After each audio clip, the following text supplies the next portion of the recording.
여러분의 아침을 함께합니다. 94.5MHz YTN 뉴스 FM 신율의 출발 새아침.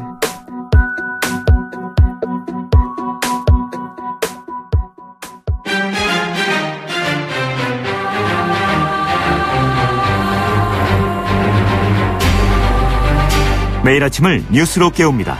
신율의 출발 새아침.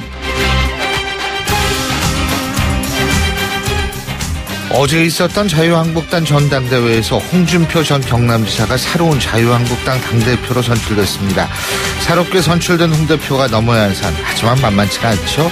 우선 바닥으로 떨어진 당의 지지율 높여야 합니다. 그리고 바른정당과의 경쟁 속에서 보수의 주도권을 어떻게 확보할 것인가, 이런 과제들을 안고 있는데요. 이것을 위해서 핵심 지지층의 결집도 필요하겠지만 무엇보다도 중도층의 지지도 확보해야 할 텐데요. 뿐만 아니라 당 내부에서도 친박과의 관계를 어떻게 설정하느냐 하는 문제도 남아 있습니다. 이런 모든 문제를 해결해야 비로소 당대표직을 순탄히 수행할 수 있을 것 같은데, 과연 홍준표 대표 어떤 입장을 취할지 주목됩니다. 신율의 출발 새 아침, 오늘 순서 시작합니다.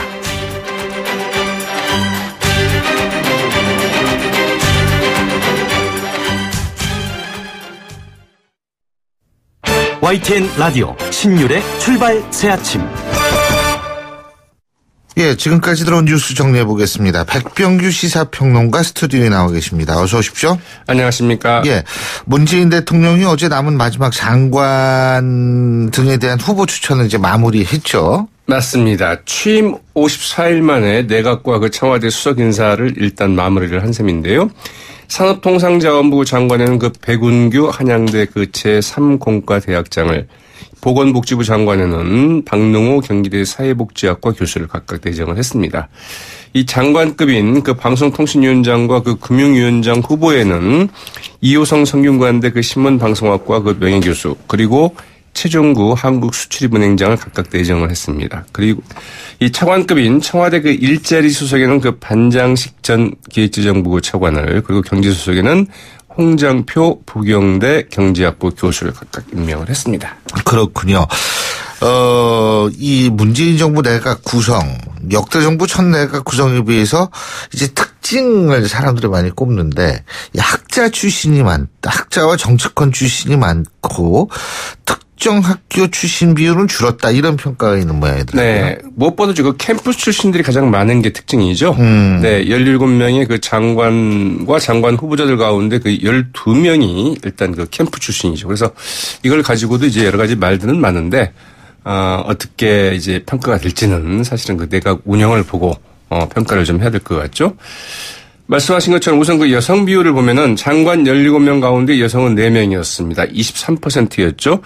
문 대통령이 약속했던 그 여성 비율 그 30% 목표에는 미치지 못했지만 이제 근접하고 있다, 이렇게 볼 수 있겠고요. 이 서울대 출신이 그 33%였습니다.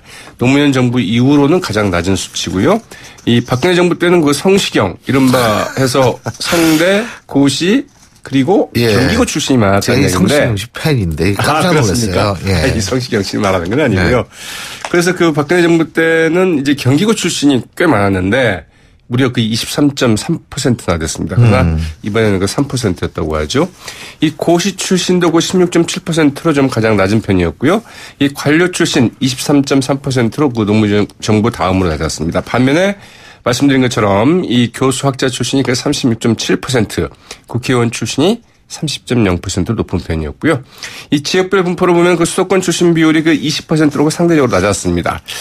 영남 출신이 그 36.7%로 높은 편이었지만, 그러나 그 호남 출신 비율도 26.8%로 그 노무현 정부에 가장 높았고요.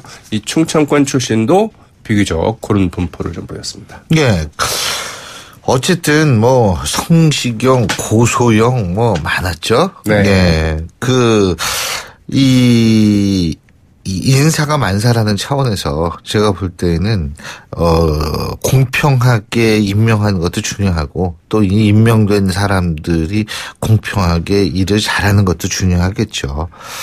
네, 어떻게 해나가느냐가 이제 관건이겠죠. 그렇죠. 네. 어제 김상곤 교육부 장관 후보자에 대해서 인사청문 보고서 채택이 됐네요. 예? 네. 그 3명 가운데 이제 김상곤 사회부총리 겸 그 교육부 장관 후보자 인사청문 보고서 고비를 넘긴 셈이죠.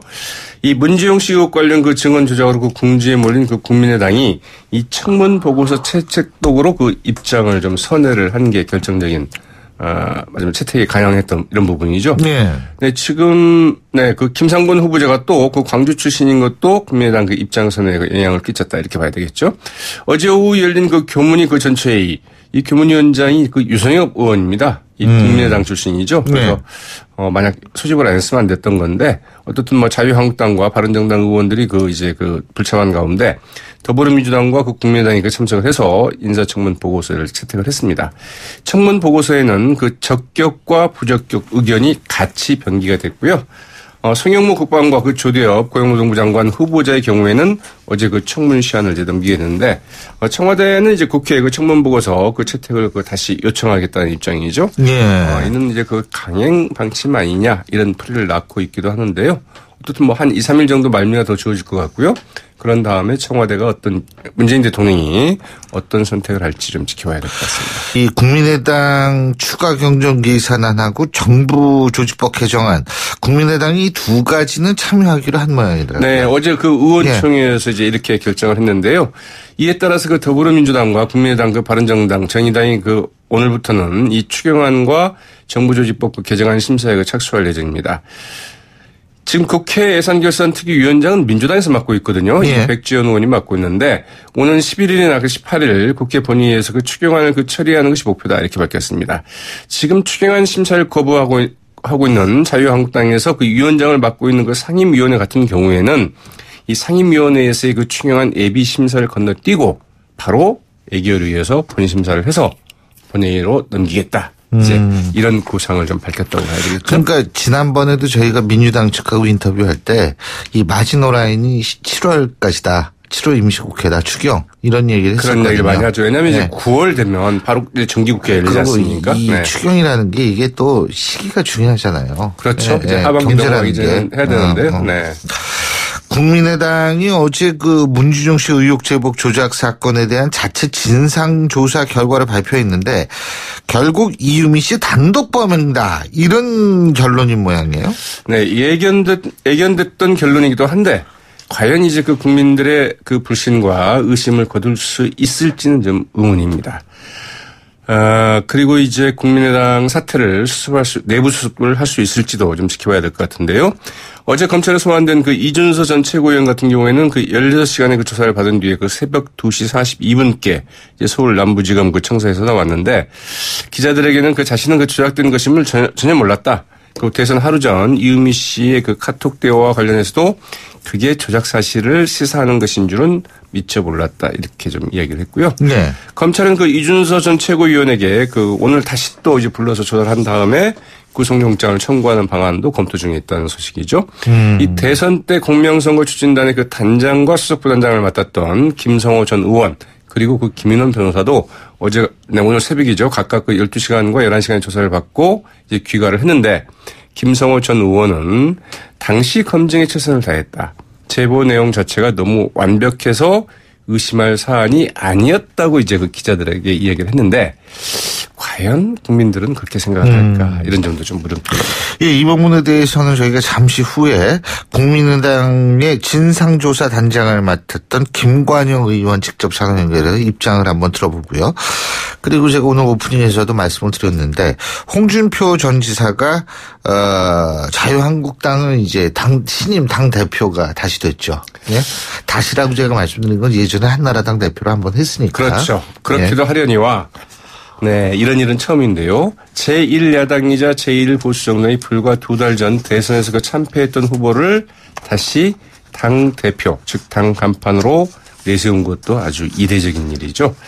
네, 홍준표 그 수대표는 그 선거인단 투표와 그 여론조사를 합산한 결과 그 51,891표, 무려 그 65.7%의 득표로 원유철 의원 23.0%의 득표였고요. 신상진 의원 11.3%를 얻은 이제 그 신상진 의원을 그 압도적인 표차로 누르고 당선이 됐습니다.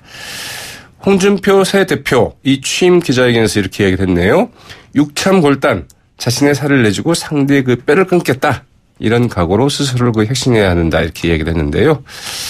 자, 자신의 살을 얼마나 내줄 것이며 또 네. 상대의 뼈는 좀 어떻게 끊겠다는 것인지 상당히 좀 살벌한 발언이기도 했습니다. 그리고 그 최고위원 선거에서는 그 이철유, 류여혜, 김태흠, 이재만 이 그 4명의 후보가 선출이 됐고요. 예.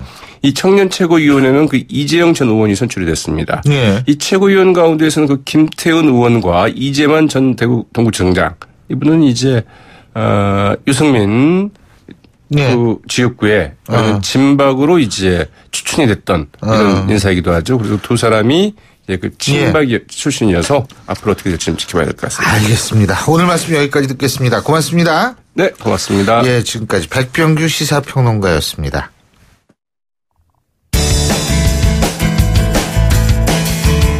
여러분은 지금 FM 94.5MHz로 방송되고 있는 신율의 출발 새 아침을 듣고 계십니다.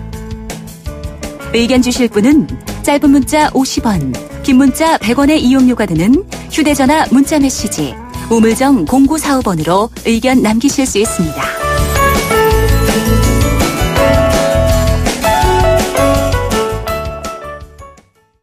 제가 방금 전에 말씀을 드렸었죠.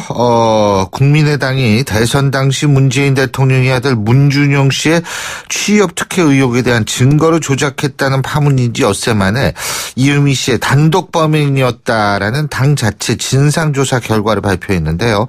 자, 진상조사 단장을 맡은 국민의당 김관영 비대위원에게 직접 입장을 들어보는 시간을 마련하겠습니다. 김 의원님 나와 계시죠? 안녕하세요. 네, 안녕하세요. 김관영입니다. 예.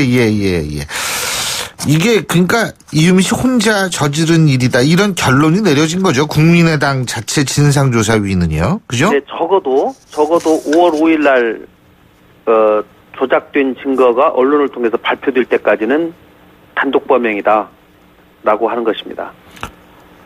그 얘기는 발표된 이후는 좀 안 사람이 있었단 얘기예요? 그 부분은 검찰 수사를 통해서 밝혀야 된다고 저희 얘기했습니다. 5월 8일 날 예. 이유미 씨와 이준서 씨 간의 오간 대화가 있습니다. 예.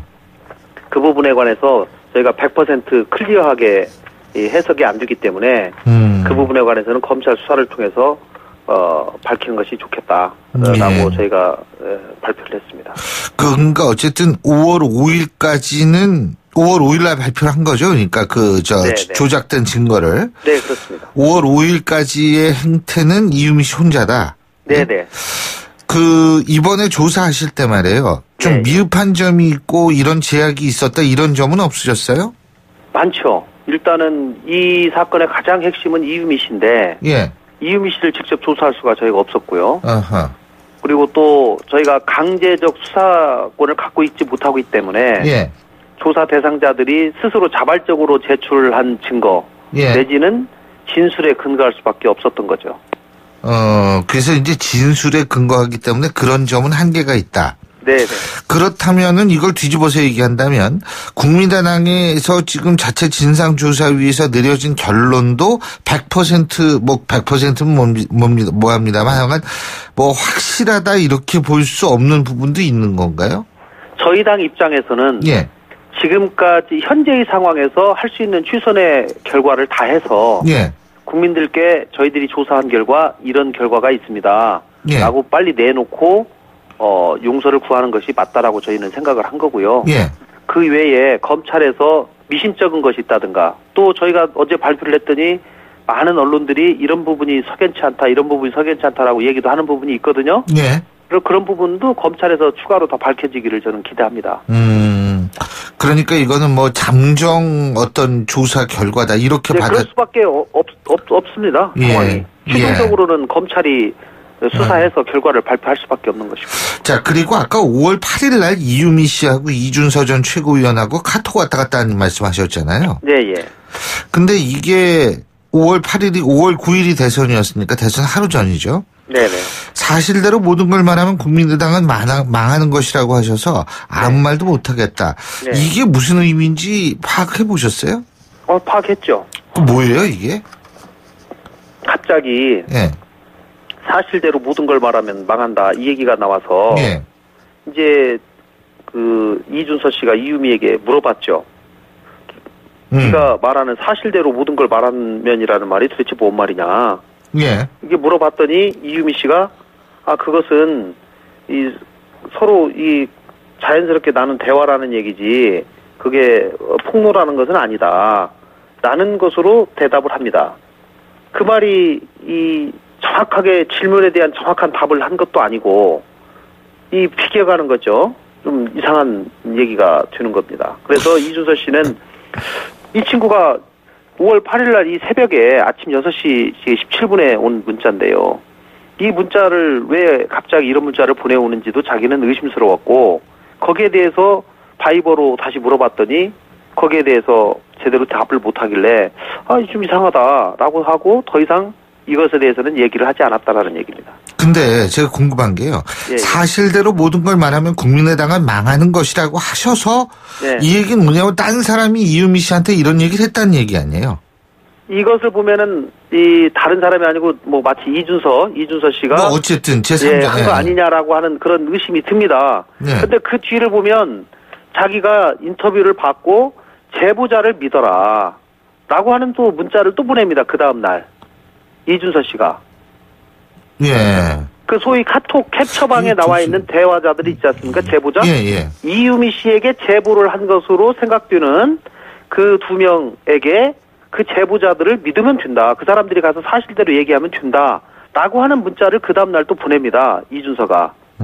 그래서 이런 거를 전체적으로 보면 이 부분이 100% 아주 명쾌하게 해석은 안 되지만 그 뒤에 이준서 씨가 보내온 또 다른 문자나 해석이나 이런 걸로 봐가지고는 이준서 씨가 이 시점에서 무슨 사실인 것을 아니라 조작이라는 것을 알았거나 또 이런 거라고 보기는 어렵다는 거고요. 또 실제로 6월 25일 날 정말로 이유미 씨가 조작한 것이 맞는지를 확인하기 위해서 그 당시에 공명선거 추진단에 있었던 3분하고 이준서 씨, 이유미 씨 5분이 만납니다. 만나가지고 검증하는 과정에서 그분들이 이유미 씨에게 명시적으로 물어봤다는 거예요.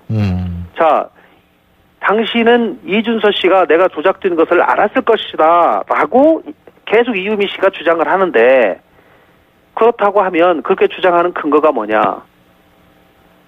저하고 왔다 갔다 한 카톡을 보시면 알 겁니다. 그러면서 5월 5일까지는 전혀 카톡이 내용이 안 나와 있고 5월 5일, 소위 말하면 5월 8일 이 카톡 내용을 보여주셨다는 거예요.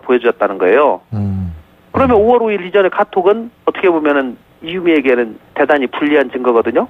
근데 5월 8일 걸 보여주셨는데 그거 가지고 제대로 이해가 안 되기 때문에 그 당시에 그 추진위원이었던 분들이 이유미 씨에게 명시적으로 물어봤답니다. 여보세요? 예. 명시적으로 물어봤답니다. 그럼 당신이 이유미 씨가 5월 5일 발표 이전에 이준서 씨가 이유미에게 조작된 증거를 가져오라고 시킨 적이 있느냐? 없다. 그러면 5월 5일 이후에 사실은 내가 그때 갖다 준 것이 조작된 것입니다. 라고 얘기한 적이 있느냐? 없다. 이렇게 명시적으로 얘기를 했다는 거예요. 그리고 어제 김인원 부단장이 검찰에 들어가기 전에도 그 얘기를 했습니다. 네. 수차례 그 부분을 확인했는데 이유미가 아니라고 했다. 네. 그 얘기는 제가 그 당시에 5명에 있었던 복수의 관계자로부터 들은 얘기이기 때문에 그렇다 해서 제가 이유미 씨를 직접 조사를 하지 않았기 때문에 저희가 간접 증거로 간접 진술로 들을 수밖에 없었던 것이죠. 그리고 이유미 씨가 사건이 불거지기 직전에 안철수 전 대표에게 도움을 청하는 메시지를 보낸 게 사실입니까? 네, 맞습니다. 6월 25일 날 아침 7시에 보내죠. 예. 그리고 이준서 전 최고위원도 이 안철수 전 대표 면담을 했죠. 5분인가 뭐 이렇게요. 예, 6월 24일 날 했습니다. 그 전날. 예? 예. 근데 이제 지금 그 부분도 안철수 전 대표도 직접 만나셔가지고 얘기를 들어보셨죠? 예. 그죠? 그 안철수 전 대표도 전혀 몰랐다는 거죠. 그러니까. 그렇죠. 왜냐하면 자, 이유미 씨가 이 사건이 고소고발되고 나서 검찰에서 수사가 시작됐다라고 하는 것을 알기 전까지는 이것이 양쪽에서 고소고발 취하되기만을 기다리고 있지 않았겠습니까? 네, 고소고발 취하되면은 검찰에 수사 안 하고 그냥 덮으니까. 그것만을 기다리고 있는데 이준서 씨에게 연락을 받습니다. 6월 21일 날. 내가 검찰에서 연락을 받았는데 아마 나한테 물어보더라. 나한테 자료 누가 갖다 줬냐고 물어보길래 내가 너라고 얘기했다. 그러니까 너 좀 있으면은 검찰에서 아마 연락할 거다. 그러니까 대비해라 이렇게 얘기를 했습니다. 그러니까 그때부터 이제 이유미는 난리가 난 거예요. 이거 검찰 가면 큰일 나, 다 이게 밝혀지겠구나. 이게 걱정을 해가지고 결국은 고민하다가 24일 날 이용주 의원을 오후 2시에 만나기로 예약을 합니다. 23일 날 서로 문자를 주고받아가지고. 이러고 나서 24일 날 아침에 이용주 의원을 만나기로 가기 직전에 조성은 비대위원에게 처음으로 전화를 해가지고 다 털어놓습니다. 내가 사실 이거 조작한 거다. 라는 얘기를 24일 날 처음으로 하거든요. 근데 이준서 씨는 한편으로 자기가 태어나서 처음으로 검찰의 조사를 받게 되게 생겼는데 무슨 자기 개인적인 일을 하기 위해서 하다가 검찰 가는 것도 아니고 대선 과정에서 하다가 검찰을 가게 됐는데 당에서 자기를 법률적으로 뭐 변호사를 지원해준다든가 어떤 조치가 하나도 없으니까 자기가 솔직히 너무 서운했다. 그래서 그 부분을 안철수 대표에게 좀 하소연하러 가야 되겠다. 라고 생각을 하고 안철수 대표하고 면담을 이제 그런 얘기를 안철수 대표 측근에게 얘기했더니 안철수 대표 측근이 그 자리를 마련해 준 겁니다. 그럼 대표를 만나서 네가 그런 얘기를 해봐라. 라고 한 거예요. 6월 24일 날. 그래서 안철수 대표를 만났는데 안철수 대표 만난다고 하니까 이유미 씨가 이준서 씨에게 당신 안철수 대표 만나면 고소고발 취하 꼭 좀 부탁해라. 라고 부탁을 한 겁니다. 그런데 이준서 씨는 안철수 대표를 만나가지고 고소고발 취하를 얘기도 하지 않고 그냥 나와요. 왜 얘기를 안 하냐?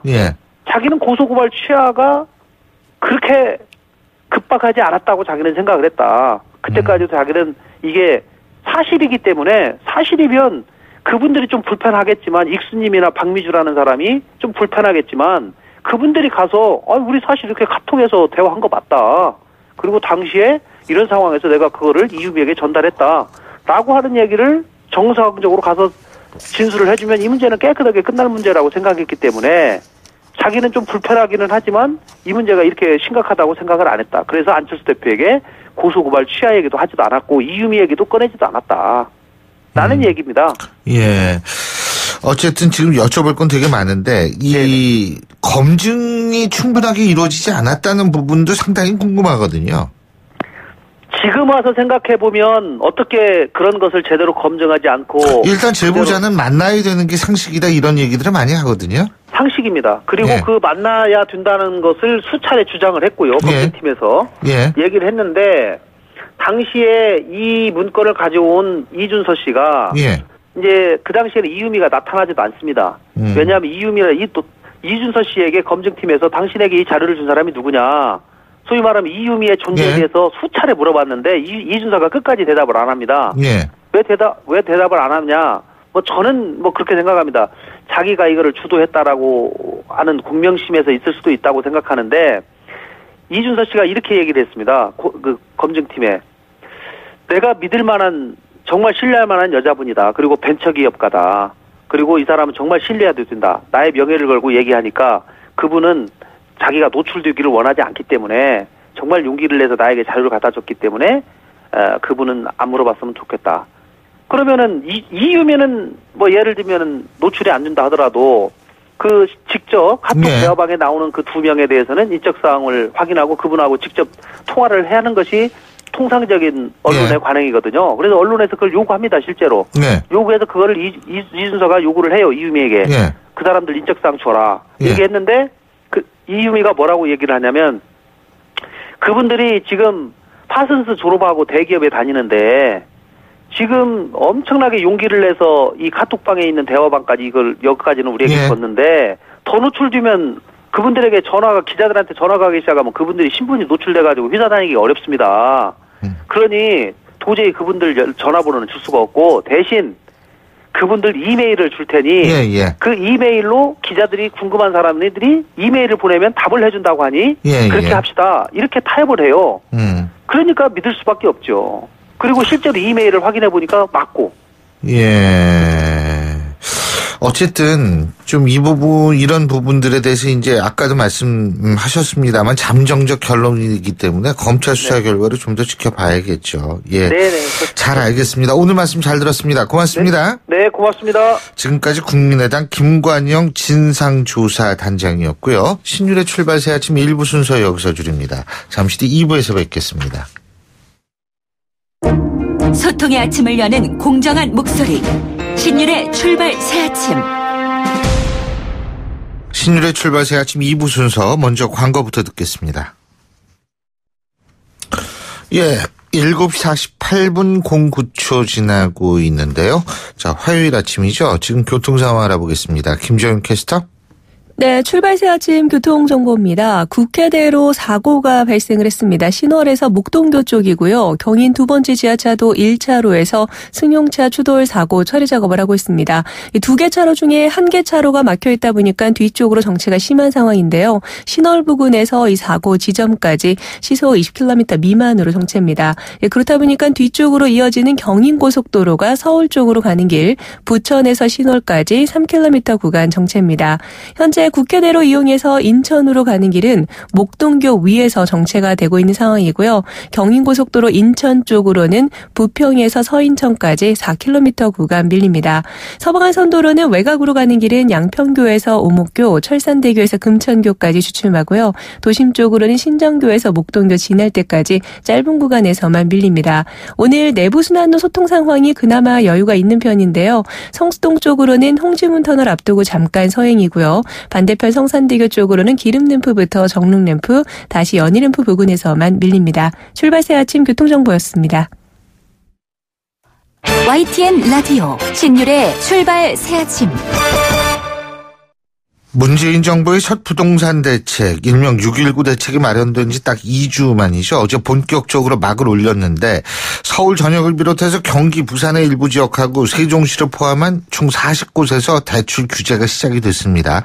시행 첫날 분위기 어땠는지, 그리고 이 새 정부의 부동산 대책이 앞으로 얼마나 많은 효과가 있을지 관련해서 KB국민은행 투자솔루션부의 박원갑 수석 전문위원과 자세한 얘기 나눠보겠습니다. 박 의원님 안녕하십니까? 네, 안녕하십니까? 예, 이 대출 규제 첫날 시장 분위기 좀 어땠습니까? 전반적으로 뭐 찾는 사람들이 많지 않았고 문의도 그렇게 많지 않았습니다. 아무래도 찾는 사람이 은행을 찾는 사람 말씀하시는 그렇죠. 거죠? 은행에 예, 창구에 와서 이제 예. 그 신청을 해야 되는 거니까요.